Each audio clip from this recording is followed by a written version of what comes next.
All right.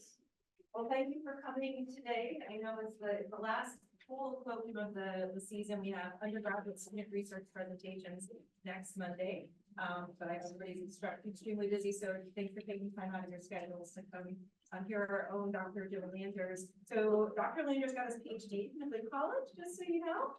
He got his PhD a little while ago from college, 8 years back.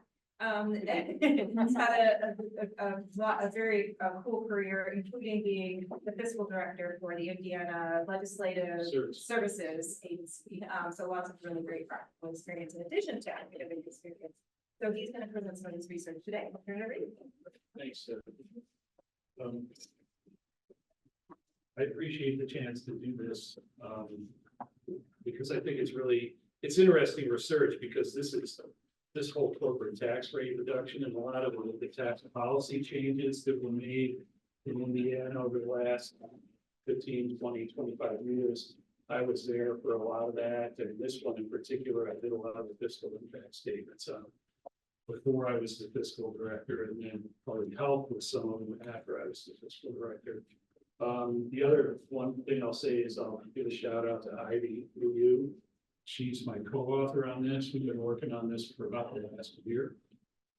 She saw it, I think, as a really great way to learn how to do something called synthetic control method.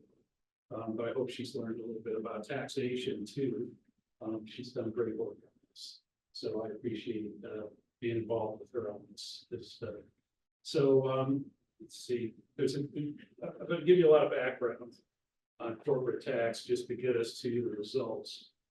So, all right. So in corporate income tax, most states have a corporate income tax of some kind. The predominant tax is what we would call a net income tax. That's what we have in most states, not here in Ohio. Ohio's an outlier. They have a gross income tax. So there's 44 states that have net income taxes, a profits tax, if you will, on corporations. There are 4 that have gross taxes, Ohio being one of those. And then there's 2 that don't have a corporate tax at all, South Dakota and Wyoming. That's one of the reasons you get all these credit card apps from South Dakota, because they're not taxing the income on this corporation, those banking works. There's 2 categories of businesses for tax purposes. Corporations, big C corporations. These are corporations like we think of, like Honda and Ford and US Steel, these big multinational corporations. We think of those. A lot of times corporations like that are really small too. They're not big. But what we're going to be focusing on here today is what I call multi-state firms or multi-state corporations, like a Honda, like a Ford, like a Toyota, like a US Steel, that they're operating in multiple states in the US. And they're set up under what's called Subchapter C of the Internal Revenue Code. The other kinds of businesses are these pass-through entities. Those are sole proprietors, limited liability companies, partnerships. They get taxed not as an entity like a C Corp, but it's all partners get taxed on their distributed shares of the income from the business. So those are a little different. We're talking about the C Corps today, and in particular, manufacturers, right? Heavy industry. So there's, in terms of the corporate income tax or the CIT calculation, first of all, a corporation has to have some kind of nexus in the state for it to be taxed. And that doesn't necessarily mean that it's a physical presence, like employees or fixed capital or something like that. It could mean that they have an economic presence, they're selling into the state. Okay, the destination for a lot of their sales are into the state. We start with federal taxable income for the corporation, and then typically states have modifications. There's things they don't adopt that the federal code includes, all right? And there's add backs for that, there's subtractions, and then something that comes into play that I'll talk about later on as well, because I think it's really, we think, Ivy and I think it's an important factor here, is what's called apportionment, okay? So what happens with a multi-state firm is that their national income is apportioned to each state, okay, that they operate. And I'll get to that specifically here in the slides. After apportionment, there's the gross tax calculation, and then after that, take credits, and there's the net tax that's tax calculation. That's a really simplified view of what's happening, but it's all we really need to know at this point. So formulary apportionment was set up in the first half of the 20th century, so that there was this apportionment of multi-state firms' income across states that they operate, where they have nexus. And the typical formula is this 3-factor apportionment.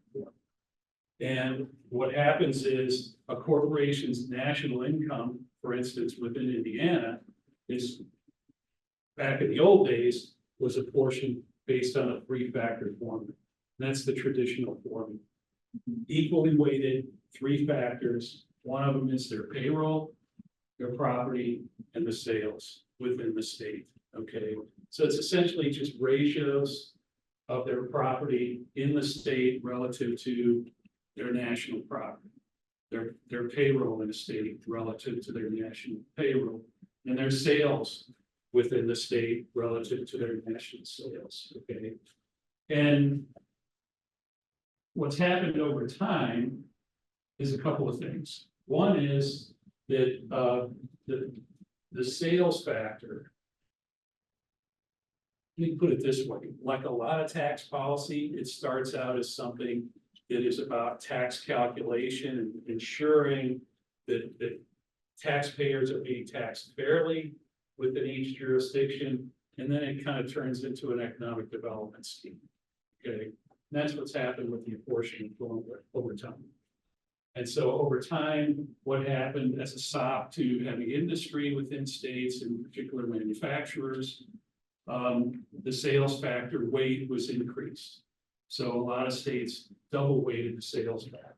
Okay, and so the weight on the sales factor was 0.5, on the other 2 factors, 0.25, right?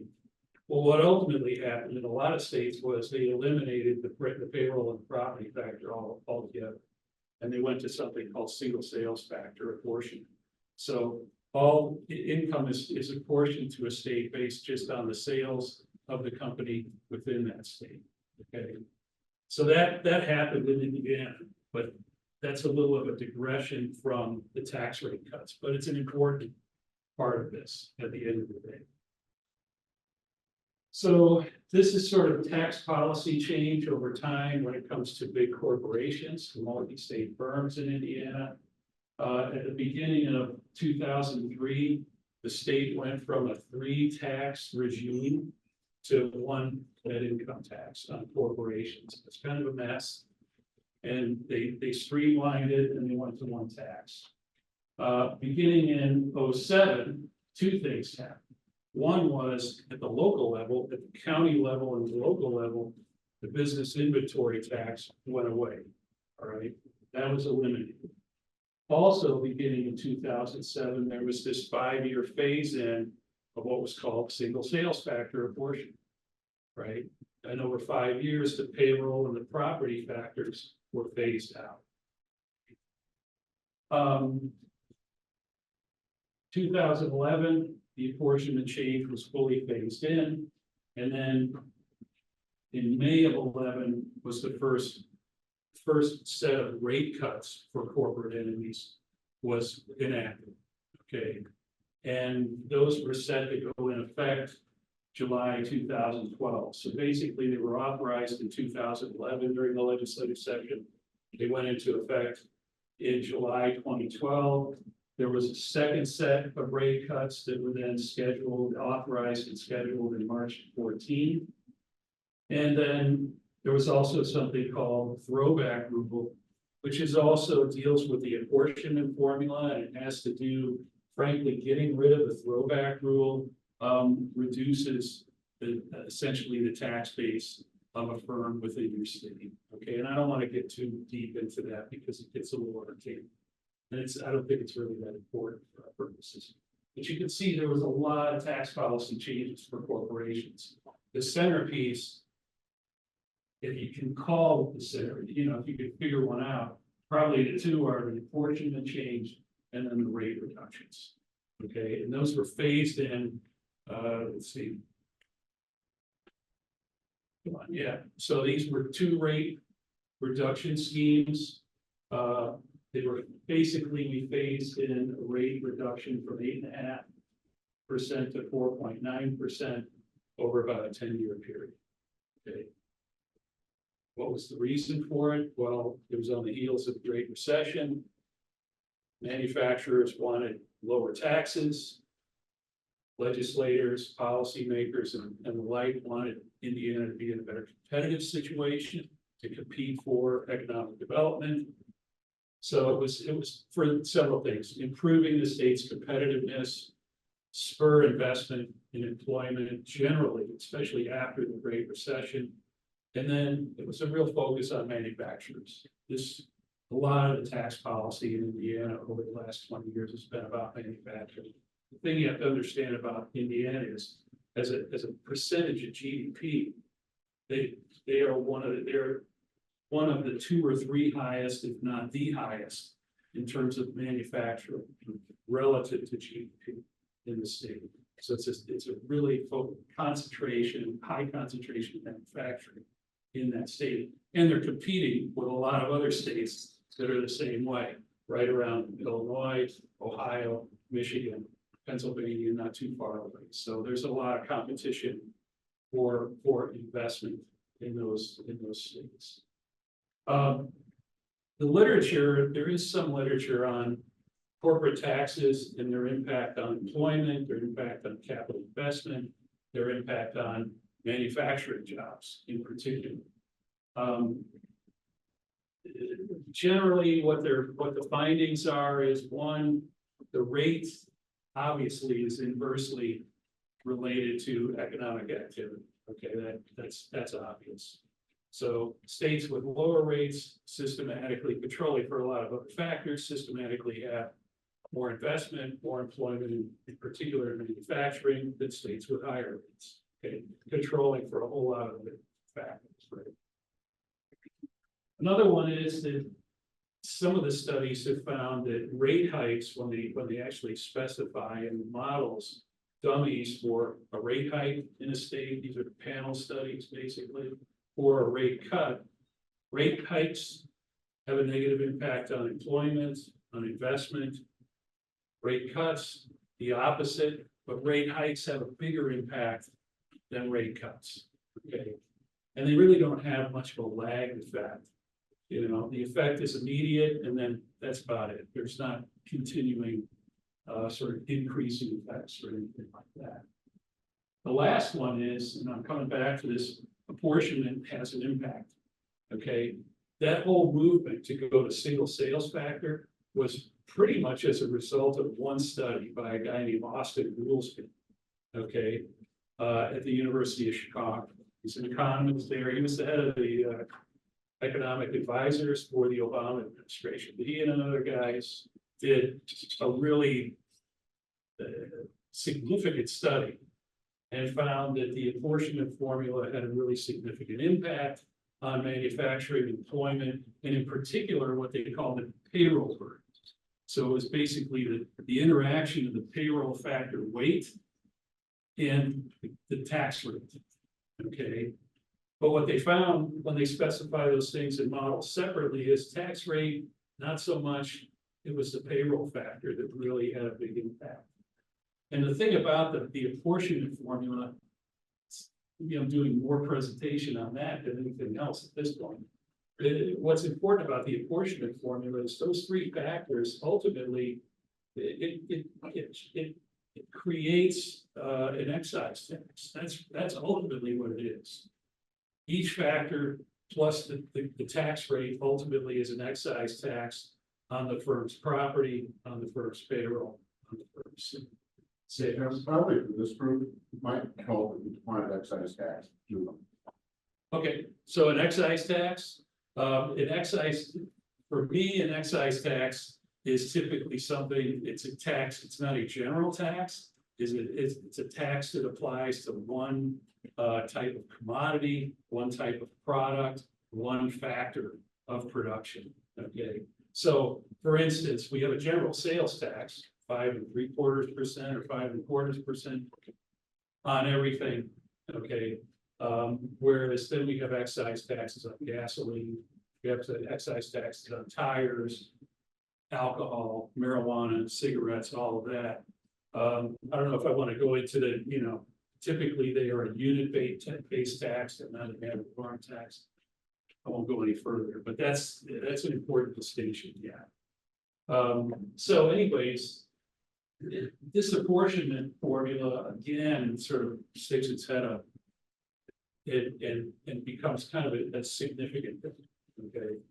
But anyways, what we find is the tax structure, the rates and the apportionment factor, they have been found to have significant impacts on employment, generally on investment, capital investment, and in particular employment and investment by manufacturers. Okay. So our research question was pretty straightforward.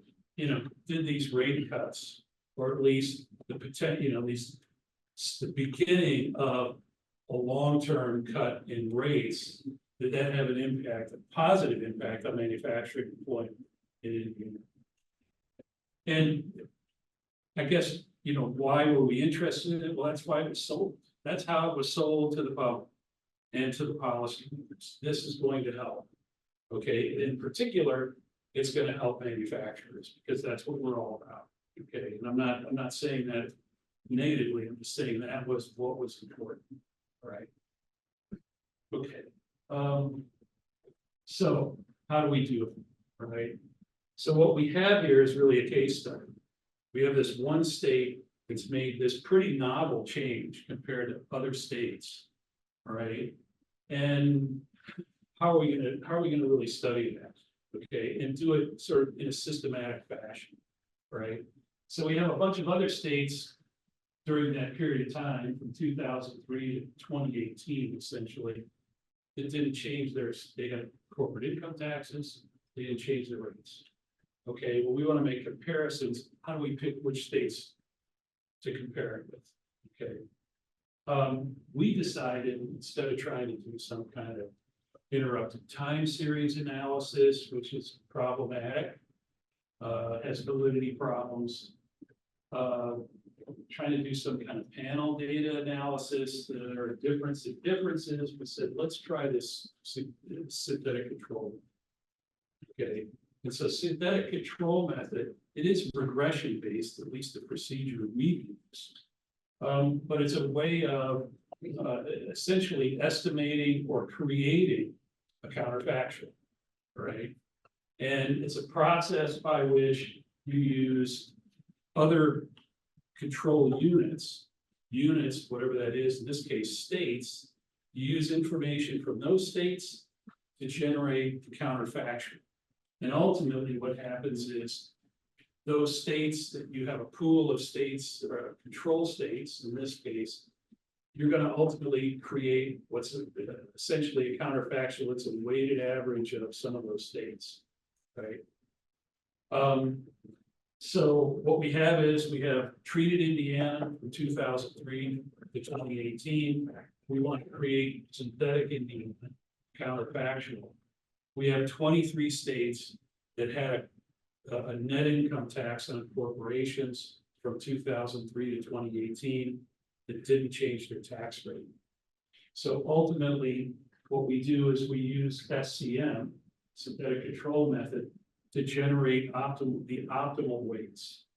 Okay, the optimal weights for these 23 states that are going to create, okay, they sum to one, they're going to create our counterfactual, right? Typically, when SCM is used, not all of the pool of potential control states are going to be used. So a lot of the states have a weight that's 0. Okay, they're not even being used. Ultimately, we have 4 states that are basically create our counterfactual, our synthetic Indiana, right? And the way the procedure works is the optimal weights are the ones that basically minimize the prediction error during the pre-intervention period. What you're trying to do is find a counterfactual with all those states in this case that closely or as closely as possible matches the treated state during the pre-intervention period. So, and then essentially the causal effect is just the difference between the counterfactual and the treated state. I think NCF makes perfect sense in this case, especially given the small number of states. Could you talk a little more about the predictors or covariates that you use to match? I've got it on the next slide. All right, okay, so yeah, I will. But you're right. This is a really great procedure to use when you have one or just a couple treated units. Where if I would assume if you try to do some big 50-state panel, you wouldn't be able to tease out any effects. It would just wash everything. So that's why we used it one for that reason, but also we were kind of curious about how it worked. Any question? Oh, I had the same question. Okay, so let's move. So here's what we have, right? So basically, it's using the outcome variable and then predictor variables, predictors of the outcome, to generate this counterfactual, this synthetic Indiana. So our outcome variable is just quarterly manufacturing employment. Okay, for every state that's in Indiana plus the 23 states in our control pool. Just a level or a percent change. We just use level at this time, at this point, log, and it ultimately will log it. Okay, that's what we used. We also log it, that percent change. So it's fine. yeah, we logged it. We also tried the manufacturing employment as a percentage of total non-farm employment as well. The results are consistent, pretty consistent. Our predictors, there's basically sort of three groups of predictors. One are sort of policy factors that we think or we assume could have an impact on manufacturing employment and manufacturers.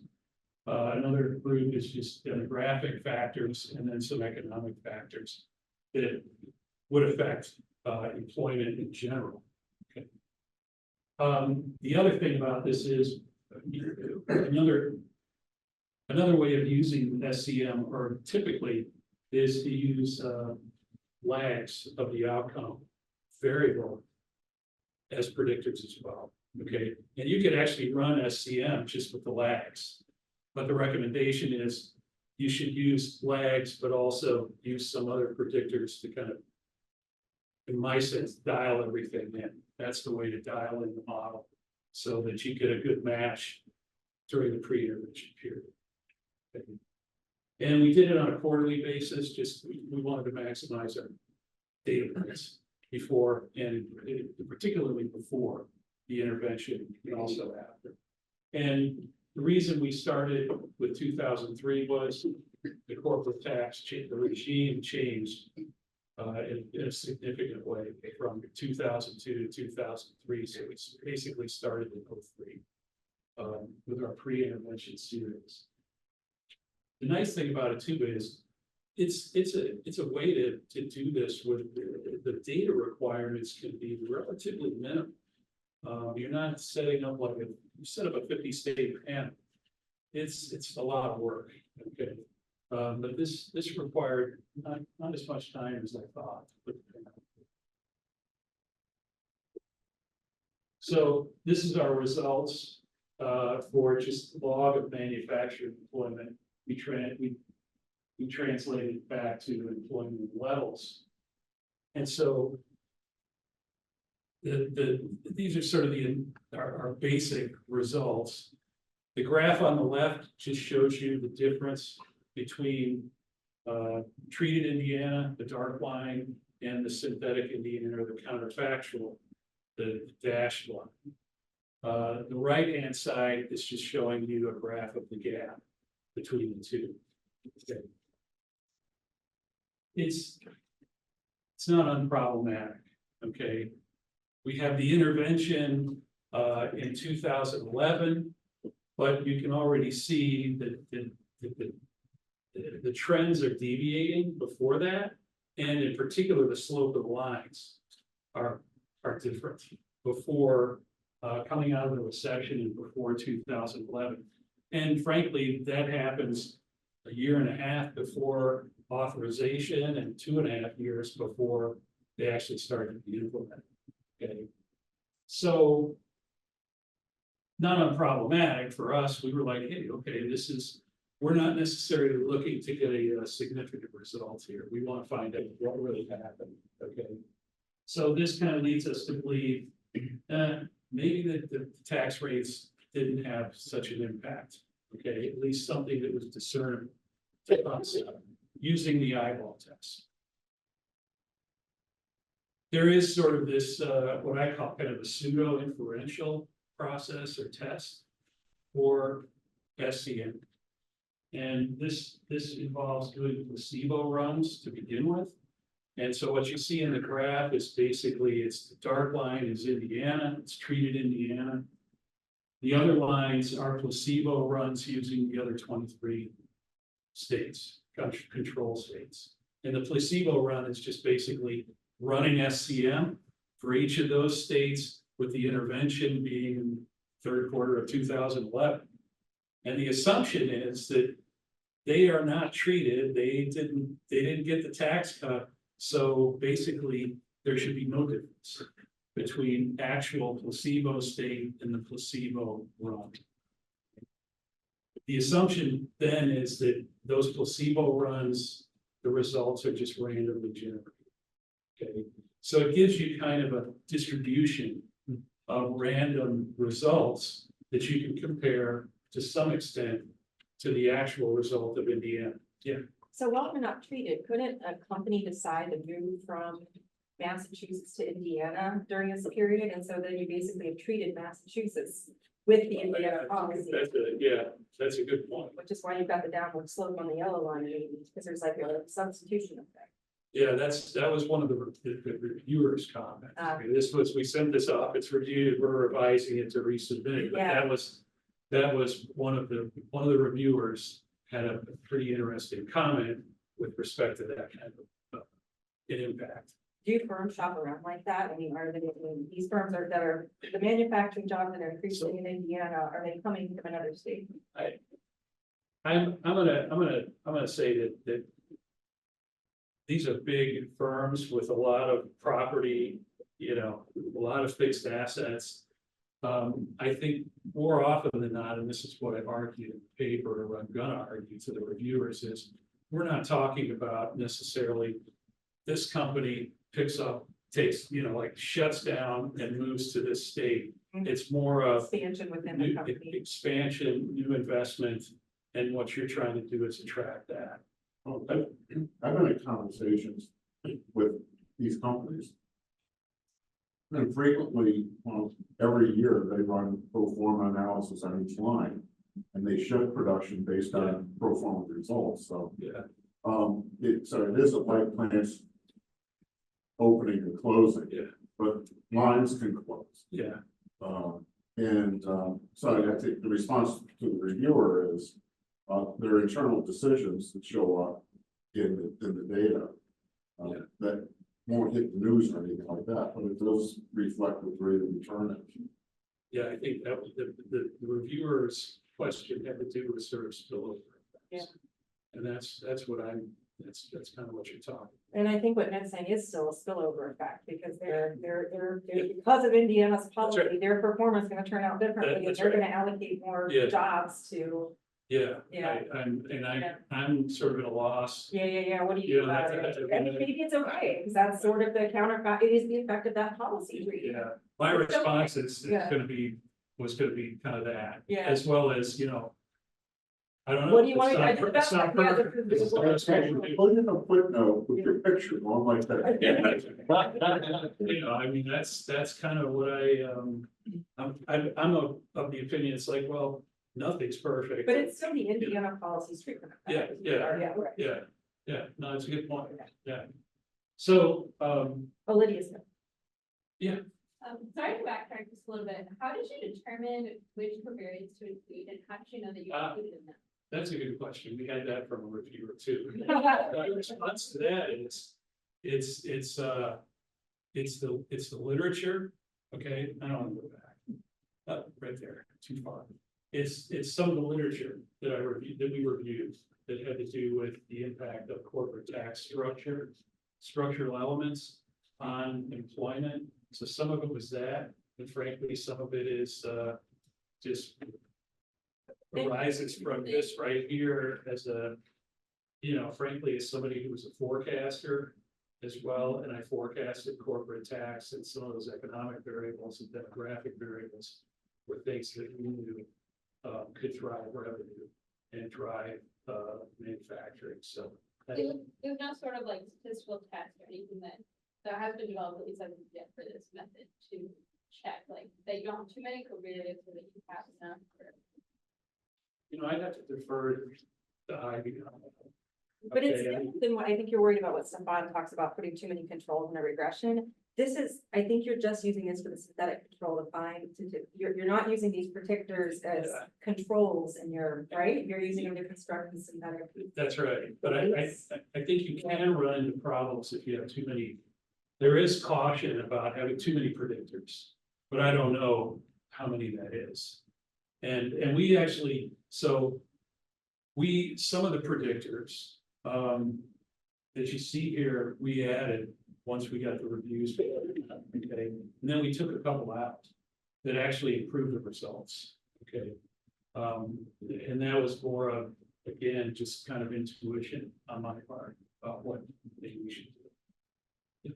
Going back to Stephanie's point and Matt's point, assuming that you have responded to the reviewer, I think if you really want to address that point to the best of your ability, if I were you, I would try to somehow bound the estimate, because if Stephanie's point is correct, then it's likely that we're overestimating the effect of the Indiana policy.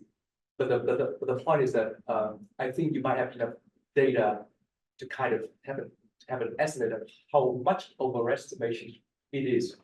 So for example, if you have good data on how other states move jobs to Indiana, for example, then you can compare that to the estimated effect that you estimated there. And if the first is really small and the second is really large, then your result is still convincing. Okay, That's my life logic. all right, we're recording. Sure. Yeah. So it gives you something it's basically a smell test. It's a check that we can do. Okay. All right, good. This is all really good. I was hoping that we get maybe a few answers to questions. What else was I to say? I lost it. So, but the predictors were based on literature and then based on just some intuition from our part and some assumptions about what was important and what wasn't. Some of those annual measures are not gonna change a whole lot from year to year. Right, like median age or percent. Yeah, so I can tell you that, yeah, that was one. So, median age was one that one of the reviewers suggested. And then the population breakdown, male to female or something. And so we put those in really in response to them. To just to, I guess it's CYA. We send it back. If you will. Okay. But these are just being used in the pre-period to construct a That's- synthetic map, that's right. not being used as a control variable in the, It's- yeah. Yeah, it's a way of dialing in the counterfactual to make it as similar as we can to the treated unit. It's the way it's done. So in the actual sort of what we would think about as the regression modeling portion in a more traditional sense, I mean, this actually included this, but the combination of relevant variables there, it's a weighted combination of the states. You said that there were 4 ultimately. Yes. Used. It's a very small number. Yeah. Covariates, which is actually the thing that would have impact on the power of the estimate. Right, of the treatment effect Yes. between the synthetic state and the real state. Because this stuff gets backloaded Yeah, into those That's right. estimates. That's right. Yeah. I think I also could be wrong. It's always. I mean, yeah. So ultimately, let's get back to this. So we did the placebo runs. I'm not a big fan of looking at the graph to see like, whoa, is Indiana kind of an outlier here? In the sense of like a two-tailed test. Are they an outlier compared to everybody else? Because right here, we actually eliminated 5 states. And that's sort of a rule that's used, you know, when you're graphing these in particular. If something's, if the pre-intervention prediction error is more than 2 times the treated unit, then eliminate it. If we did, it would, you wouldn't, you know, the graph would be worthless, okay? So there's actually about 4, 5, 6 states that actually are as extreme or more extreme than Indiana relative to no difference, okay? I'm not a big fan of that. I prefer this effect size measure, which is just the post-intervention prediction error divided by the pre-intervention prediction error. You do that, you compute that for each of the placebos plus the treated unit, in this case in Indiana. And then you rank order them, and you're able to come up with sort of a p-value, if you will. Okay, so there's actually 8 states when we do that computation. There's 7 states that have an effect size as big or bigger than Indiana. So 7 of the placebos have an effect size as big or bigger than Indiana. At Indiana, it gives us a p-value of what, 0.33. Well, under a normal, right, inferential test, we're not gonna reject the null, that there's no effect for that. So it's sort of, you know, it does confirm our thoughts from just the eyeball test. Then we don't really have something here definitive, discernible, like there's an effect. Okay. So that's when we started digging and thinking. Okay. So there's no significant causal effect based on comparison of treated and synthetic Indiana employment trends. The placebo runs as a policy effect size test don't tell us much other than it doesn't look like there's a significant causal effect here. So the next question was, are there other policies? Are there other policies that have been implemented that may have caused this deviation? Okay, this separation of actual Indiana from the county of action. So we started thinking about the apportionment changes. The apportionment formula changes went from 2007 to 2011. Okay, and single sales factor apportionment was fully phased in before the rate cuts were ever enacted. Okay, and we had literature, Woolsby's study in particular, that suggests that not only is apportionment important, but the payroll burden, and in particular the payroll factor, weight, is really important. It has a significant impact on manufacturing. So we started, let's look at this. What do we think about this? So we didn't run an SCM on this. We kind of thought we'll hold that back. Okay, we're going to be strategic here and see if maybe we can get this published, and then we can publish something else on that. Okay. She's new. I kind of want to publish a few things before I get too old, and she's new, so it's going to help her out. So we're kind of excited about that. But that was the thought, was, oh, maybe this is what really had the impact. And I thank Dave Merriman, who's an economist at UIC up in Chicago. He's the one that sort of first said, have you thought about apportionment, being an issue, being what's in that? And so in the paper, we just did this sort of simple analytic. I know it's a lot on one slide, but basically it's just saying, okay, if we have this sort of multi-state firm where they have tons of payroll and property in Indiana, but it's like a Ford, so their sales in Indiana are relatively small, okay, relative to their national sales. And then let's look at what happens to their tax because of the apportionment formula change, which came before the tax rate cuts. And then what happens after that when we cut taxes? You can see right here that only about 7% of the combined tax cut is the rate cuts. They already receive a ginormous reduction in tax liability simply from the apportionment change. And so we're wondering if that maybe is where we're going with that. Does that dip that you saw in the spike up correspond in that? Well, yeah, that's this, the Great Recession is sort of this confounding factor there, you know, and that's why we have the unemployment variable as a predictor and the change in state GDP as a predictor to hopefully, you know, to control for that, at least account for it. So next steps are sort of, we want to start looking at this. And I think there's a couple of things. One is, what's the impact of the apportionment formula change? Maybe we should look at some other outcome measures, maybe total employment, especially when it's the apportionment change, because that really affects retailers significantly. Maybe, you know, logistics potentially, I don't know. So total employment, other industry sectors we might look at. And then the other one that sort of I had in my back pocket was the impact of the inventory tax change. And the thing that they did in Indiana was they made this change in a special session in 2002. It started in 2003, but what happened over 4 years was counties could actually, county option, eliminate the inventory tax within the county.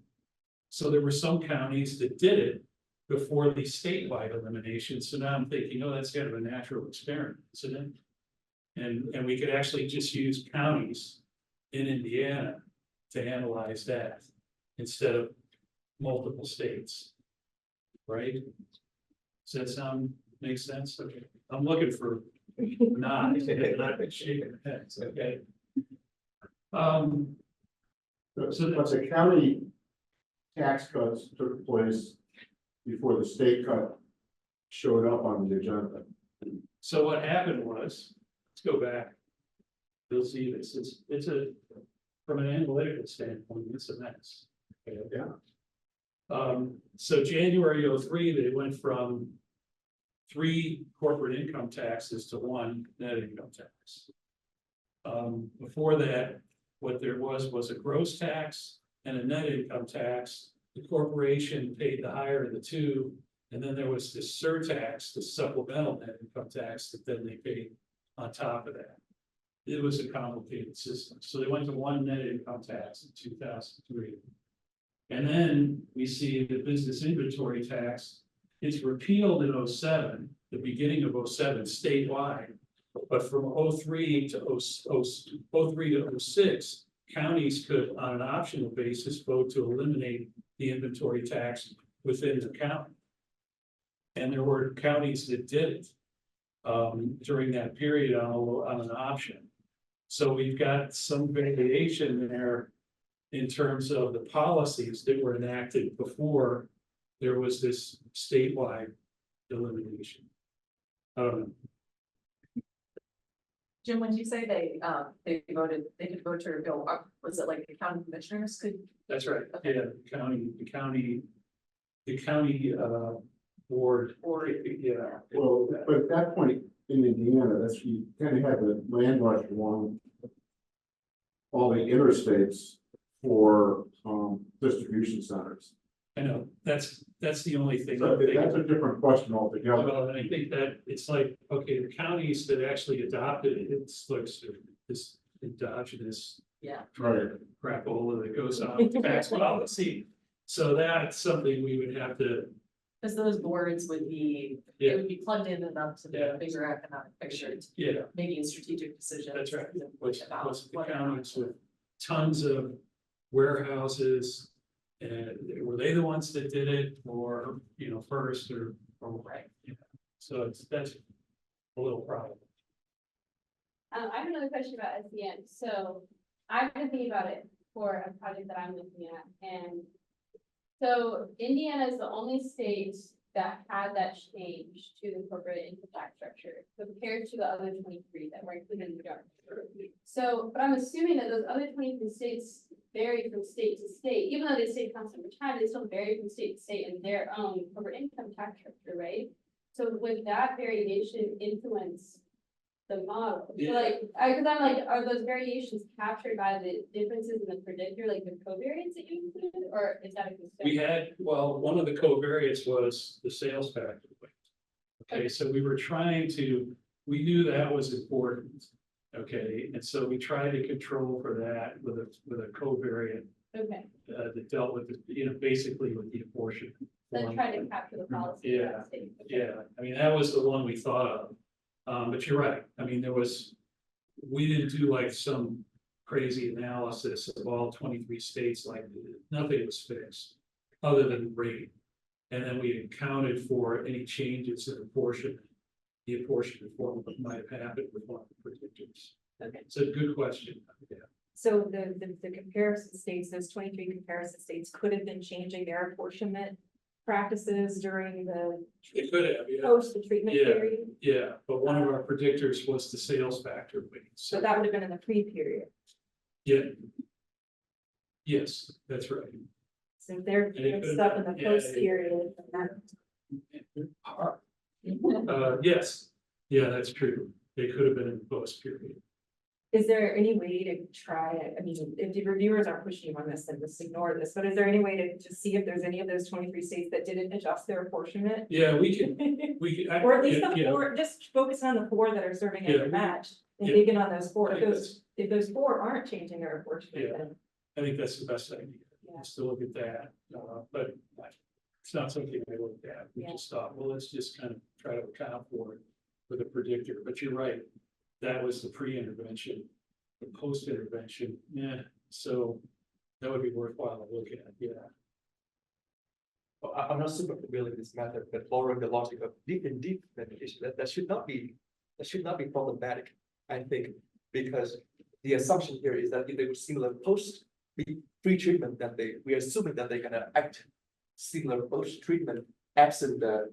but if the actual treatment is apportionment, so he's thinking that the actual treatment might be driving results, it's the apportionment change that Indiana made, not the tax rate change. And these other states are similarly treated with an apportionment change, they're not untreated states, then they're, That's right. it's, I mean, I guess it would water down, like, in fact, you should get bigger effect sizes maybe than what you're getting if they are treated. I don't know, It's tricky. it is true, yeah. I'm guessing you guys already wrestled with this. Rather than pull all the other states out, could you have just taken the previous, the tax code in Indiana and simulate the 100%? What would it look like if we kept it together? Now, there the problem is that the dependent variable gets messy. I don't even know what it is.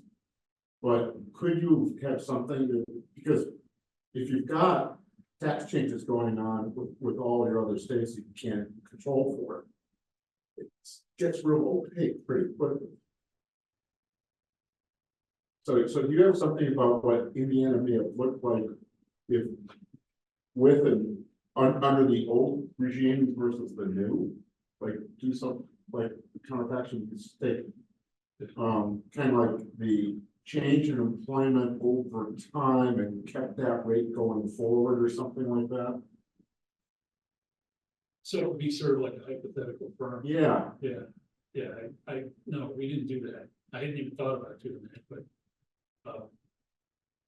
well, it just seems like you're getting, particularly if tax changes are going on during the post period.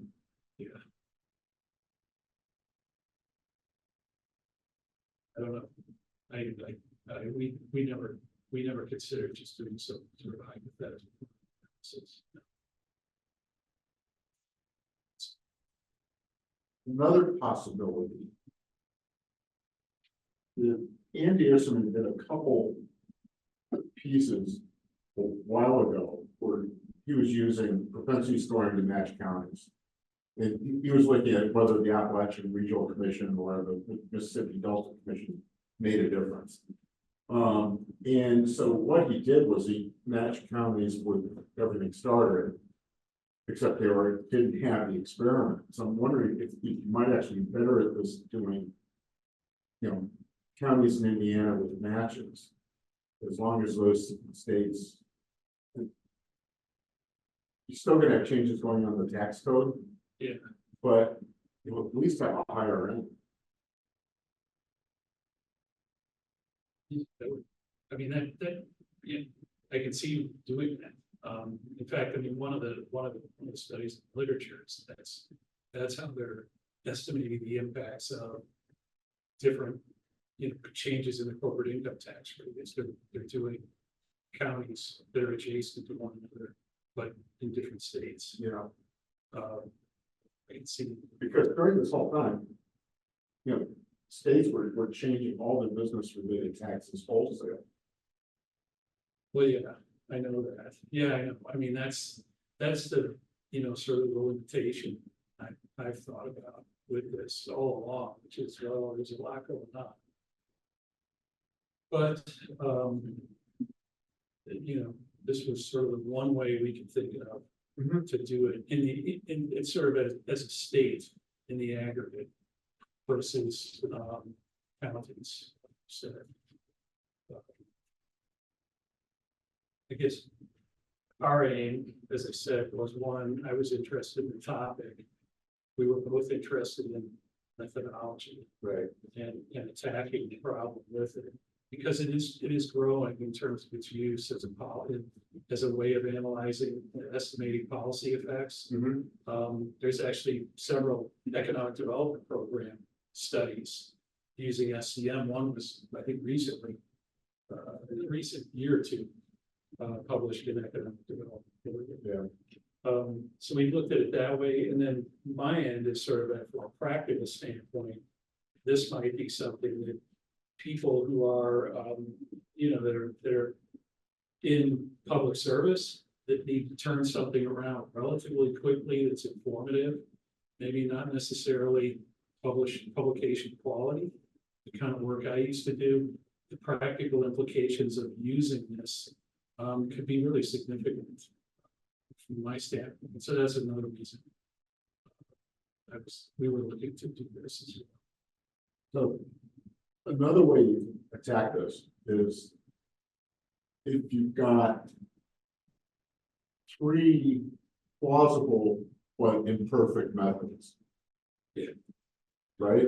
I mean, because that's what we're, could you actually run this question using three different perfect methods and the consistency of the result would tell you? Yeah, I don't know. I mean, we started out thinking that we would do something where we were doing some graphical and some visualizations, and then do an interrupted time series model, and then do this. Well, the interrupted time series model is telling us, well, there is a significant effect. That there is. I mean, it's just problematic, yeah, because there's problems with running those kinds of models, right? What's the biggest problem? It's the Great Recession. Indiana was one of the first states to do that. Yeah, I mean, you can get sort of the interrupted time series, you can get kind of in the short run, you can get some pretty good results, but any kind of long-term effects, it becomes really problematic. Because you don't have control, right, running it on its own.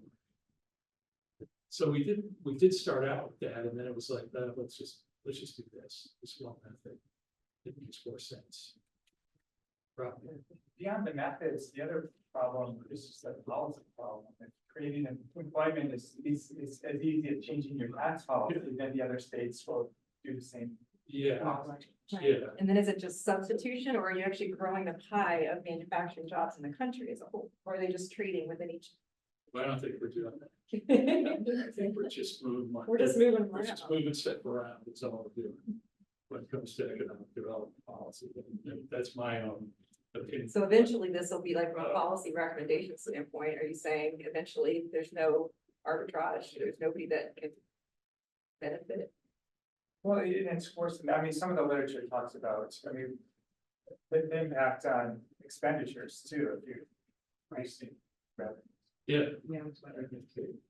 That's the, when it comes to economic development policies, that's always seems to be forgotten. Yeah. It's like, hey, we're gonna get all these people Yeah, employed at Intel.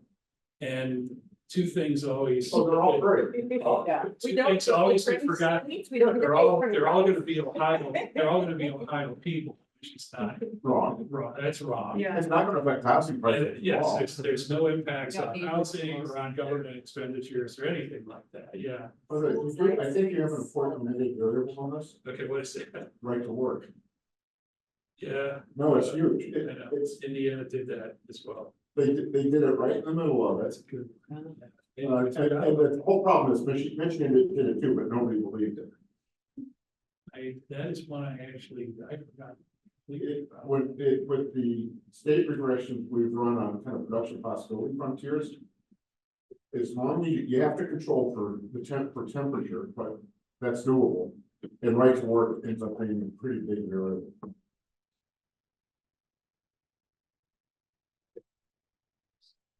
Well, we're at That's time. interesting. Yeah, we're at time, I think. This has been- This was a great This has been conversation. helpful. Thank you.